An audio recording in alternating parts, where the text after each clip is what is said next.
Yo everyone, today I'm going to teach you how to carry better minimum speed in F1 2025, getting the car to be rotating while carrying super speed throughout the corners without compromising the entry and or exit from that corner as well. We're going to cover multiple topics in today's video, but first of all, we're going to speak about the braking bias. Because if the car is unstable and lacking general stability in the braking zone, you're probably not going to have the confidence to throw the car into the apex and expect it to go round in a normal way, i.e. not spinning. So, if you look to the bottom right hand side of the screen right now, you're going to see the braking bias and differential settings. We're only going to speak about the braking bias in this situation right now, and as you can see, we're on 54 at the moment. If we go too low and we go towards 50%, if we hit the brake pedal, you're just going to see the car spins because it has too much pressure on the rear axle and is requiring the rear of the car to do too much work, and that's why you end up spinning out in this situation. The percentage that you see as a number is an indication of how much of the braking force is going towards the front and or rear tires. For example, with 50%, that means 50% of the braking pressure goes towards the rear tires and 50% goes towards the front. If you have, you can say 60%, that means 60% goes towards the front and 40% to the rear. So you can see this is why it's called front brake bias, because it's telling you how much of the braking pressure will be going towards the front tires in your braking zone or whenever you're activating the braking pedal. Generally, as a good rule of thumb, I will always say on F1 2025 to go between 53 and 55%. Really rarely, and in some occasions, you can go up to 56%. For example, turn 1 in Mexico, because the rear is super easy to have instability in that corner on this game, on previous games as well. But yeah, it's really rare that you do need 56%. And a good rule of thumb is to baseline and start on 54% as you're learning a track or getting comfortable with these techniques. If you do find yourself locking up the front tires, then go down to 53.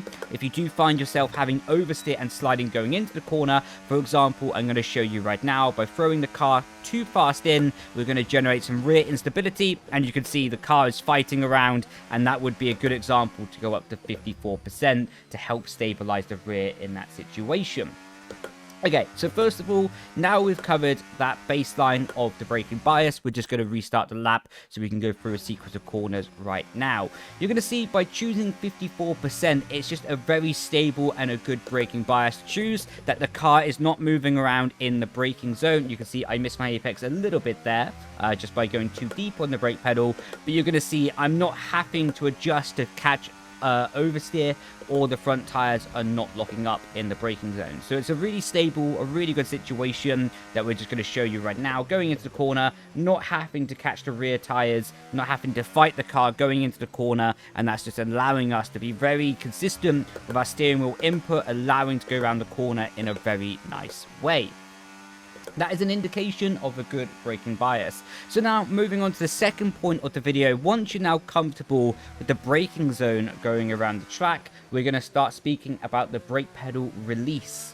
So the brake pedal release is when you get to your clipping point of the apex. So the clipping point is where you reach where you want to get to the corner. For example, the clipping point here on Cop's Corner, just going to go into the replay mode, of course does not have a braking zone on this game anyway, but just going to see fast forwarding right now. The clipping point is when we do reach the curbstone on the inside. So that's what I would define as the clipping point. Of course, the apex is the general sort of curbing. On Silverstone, it's black and white. On other tracks can be red and white, or whatever color configuration they're running for their Pacific circuit. But the clipping point is the point that you want to be reaching the apex with the best racing line possible. For example, going through Mags and Beckett's right now, you can see apex, clipping point, and you can see clipping point again going throughout the sequence of corners, and that is just how you're sort of breaking up and managing the corners. Going through the final sector as well, just to highlight the clipping point situation. Going through, you can see clipping point at the curbing, and now letting the car run wide on the exit to maximize the track usage. Braking, keep the car stable. Now you can see clipping point, clipping point again, and now bringing back up on the power. So now we have that baseline of what the clipping point is and how we want to be reaching it.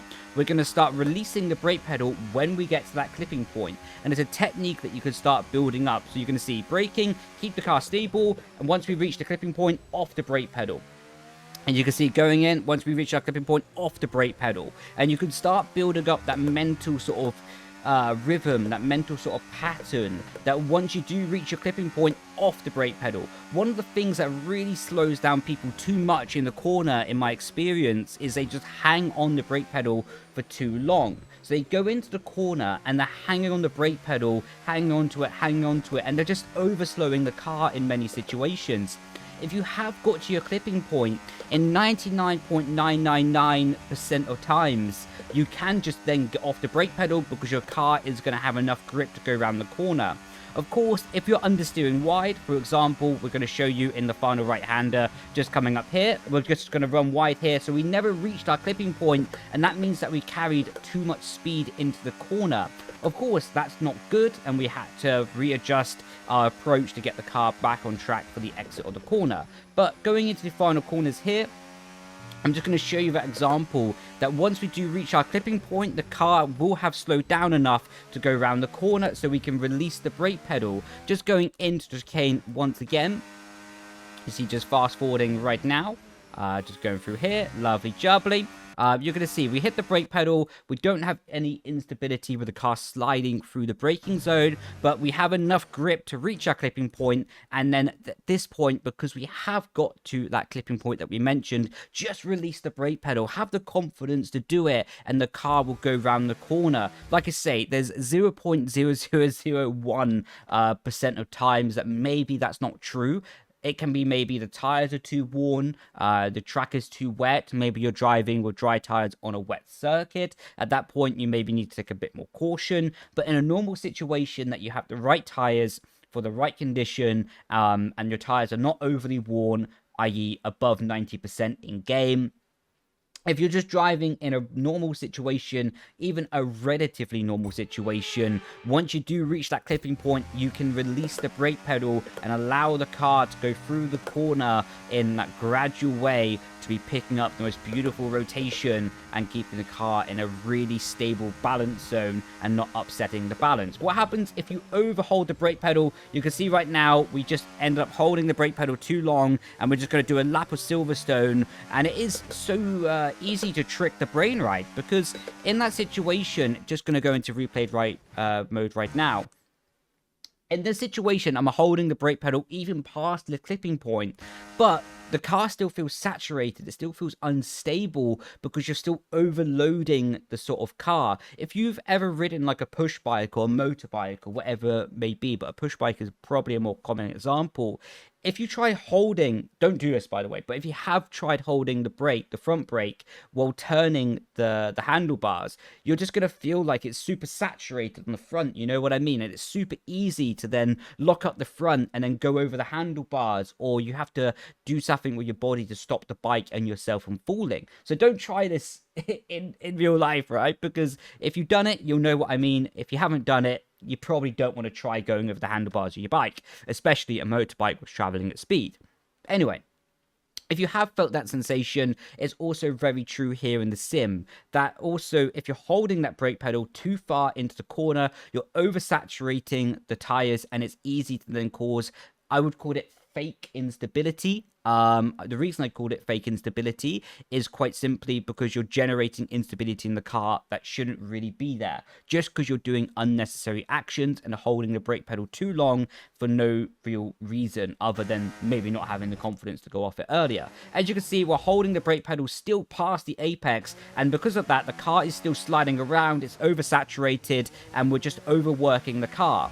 See, if I was starting sim racing, you know, and I put myself back in the mental picture, and a lot of times when I try to do these videos, I imagine myself back in like 2014, 2015, when I was starting to sort of really learn and grow within the sim racing scene. I try to imagine what advice or what sort of things I would have loved to see in a video back then, and I try to put these into these videos that I do now. And that's one of the things is, if you didn't know, or if I didn't know anything more in 2014, 2015 time when I was learning and growing, it's really hard to have the confidence just to get off the brake pedal and to trust the car, to trust the game, to trust yourself in some situation as well, that the car will go around the corner okay. But just trust me, give it a try, and once you do reach your clipping point of the corner, get off the brake pedal. You can see as soon as we do reach that clipping point, we have just built in a mental system that we're able to get off that brake pedal and let the car rotate and do its thing. Again, like I say, this is for the F1 2025 game, but this generally will work within downforce cars as well. I'm not too sure about GT cars, GT4, GT3, quite simply because I've not driven them that much in sim racing, so it wouldn't be fair for me to comment on a car that I've not driven that much of. But in terms of downforce cars, whether you're playing F1, iRacing, Assetto Corsa, this tutorial with just getting off the brake pedal at the clipping point can help you carry more minimum speed into the corner. And once you build it up and get confident with it, it's also quite satisfying and allows you to build up that mental picture of where the grip is. If you do find yourself going a bit too far off the apex and understeering, just try braking that little bit earlier by like 2 to 5 meters in some situation. But generally, hit your braking point as you normally would and just work on releasing that brake pedal once you get to the clipping point and allowing the car to do its own thing. As a general rule of thumb, like I say, I think I've said it a million times in this video already today, but once you get to your clipping point, release the brake pedal, and then you can really start working on that throttle usage to accelerate out of the corner as fast as possible. I'll plan to do a following tutorial on another video about using the throttle from mid-corner to exit, or clipping point to exit as well, to maximize the traction of the car. But with that being said, this has been a tutorial on how you can really be maximizing your corner speed. And to be honest, it comes down to two quite simple points. Not having instability in the braking zone, keeping the braking bias and your braking input in a good way for the car not to be sliding around and or locking up the front tires. And then once you get to the apex, just release the brake pedal at that clipping point, and then you'll see the car really feel freedom. It'll feel free, it'll feel good, and it'll feel flowing. And once you have that flowy feeling, it can build confidence to continue to do it over and over and over again. So I've been Brendon Leigh. Thank you so much for watching. Apologies that this week has been not that many videos on my channel. Quite simply, it's a really busy time. A lot of plans coming together. I'm planning to actually race at Silverstone Circuit in November in real life. So a lot of fitness training, a lot of stuff going on, but really a lot of this stuff wouldn't be possible without you guys and the people watching this video. Yeah. So I want to say a massive thank you for the support.